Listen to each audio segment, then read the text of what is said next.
Well, joining me next is Carolyn House Stewart, International President of Alpha Kappa Alpha, one of the largest organizations that you just may not have heard of.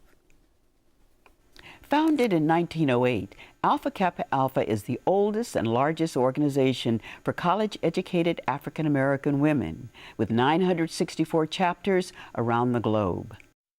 Former members include civil rights leaders Coretta Scott King and Rosa Parks.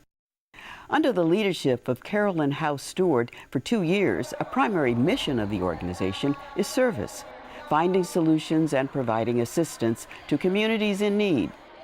It also offers an emerging young leaders program to middle school girls, inspiring leadership skills in youth to help meet the challenges of tomorrow, in addition to several health, human rights, and economic initiatives. Next week, the group gathers in San Francisco for their annual conference for the first time since the 1950s.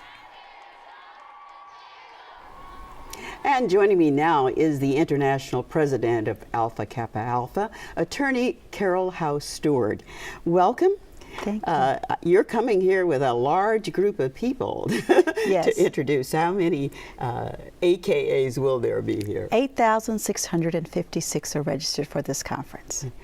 What we hear so much about from talking about the African American community or the needs of that community, yet your charge, your mission for your service in this organization is service, providing it.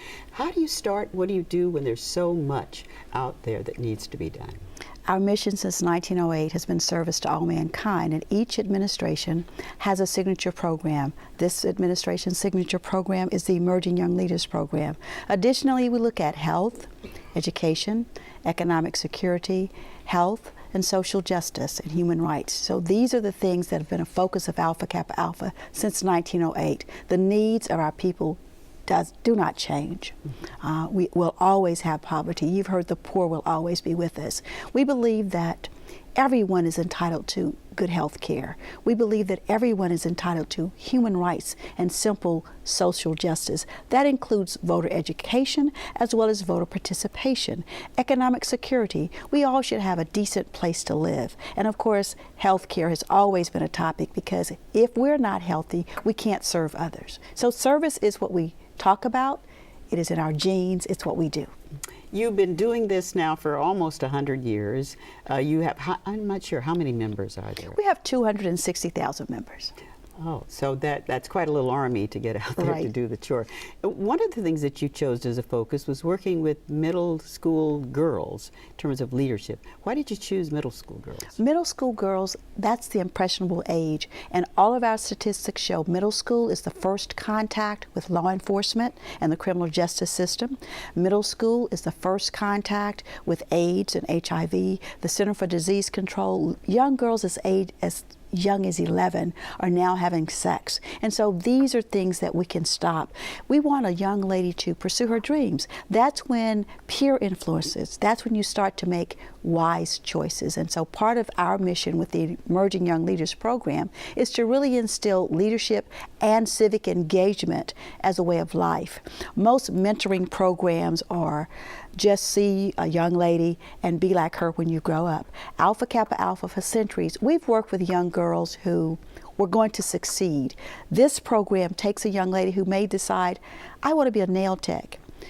We would say, oh no, you need to go to college. Now we're saying, that's fine, but why not take business classes and own your own nail tech salons and make civic engagement as a way of life? As you know, all things being equal, SAT scores, the young lady who will get that scholarship is the one lady who has the most community service hours. So if you start to build your community service bank in middle school, when you're in high school, you won't have to read books to someone in the cancer unit. You've already read your stories. Now you want to go to the labs and work with the doctors. You want non-traditional careers.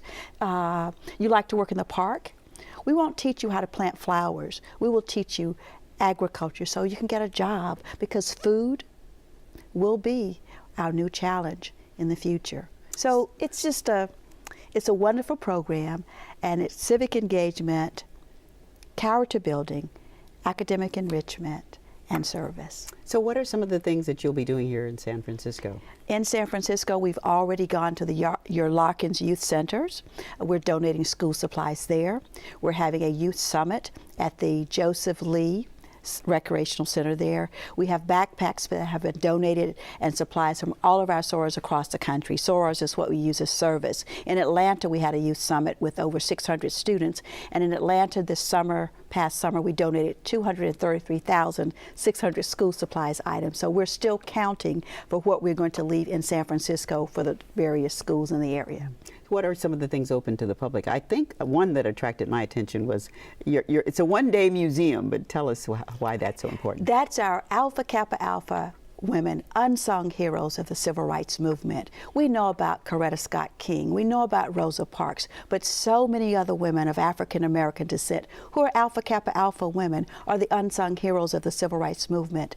They fed the freedom riders. They drove during the boycott. They loaned their names to lawsuit for equal pay for teachers who had different salaries because you're an African American teacher, but you taught the same things. So these are women who we don't know about every day, but they're African American women who are part of the struggle, and they're these unsung heroes. And so we wanted to honor them. I'm a history major, and as you read about people like Carolyn McKinstry, who was a survivor of the 16th Street Baptist Church. She wrote a book entitled While the World Watched. She will be one of the people at the opening of the Civil Rights Museum. Bernice King will be there to give greetings, and we have over 340 Alpha Kappa Alpha women who will be a part of this Unsung Heroes of the Civil Rights Museum. Well, you'll be at the Moscone Center, and I guess programs happening all around the city. But I imagine, can we go online or any place? Yeah, we're at www.aka1908.com. Okay. Well, a lot. Carolyn House Stewart, we really thank you so much for joining us. And next time I'll find out why you stayed away so long. And my thanks to all of our guests this evening for being with us.